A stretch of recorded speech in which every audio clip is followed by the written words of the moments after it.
آج ہم اور آپ جس مقصد کے تحت یہاں بیٹھے ہوئے ہیں وہ مقصد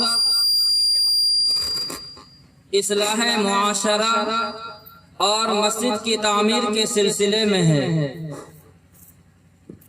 آج ہمارے معاشرے کے اندر ایک خرابی نہیں ہے، بے شمار خرابیاں ہمارے معاشرے کے اندر رائج ہے۔ آج ان میں سے ایک دو آپ کی توجہ کی نظر کرتا ہوں۔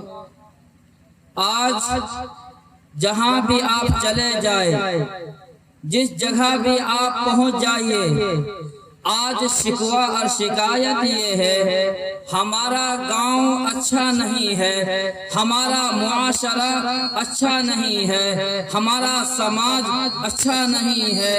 آخر وجہ کیا ہے؟ آخر سبب کیا ہے؟ یہاں پر مسلمان زندگی بسر کر رہا ہے، ہمارے سامنے قرآن بھی ہے، ہمارے سامنے جناب رسول اللہ صلی اللہ علیہ وسلم کی سیرت بھی موجود ہے۔ سارا کچھ موجود ہونے کے بعد آج معاشرے کے اندر خرافات، آج معاشرے کے اندر خرابیاں کیوں ہے؟ کیا وجہ ہے؟ کیا سبب ہے؟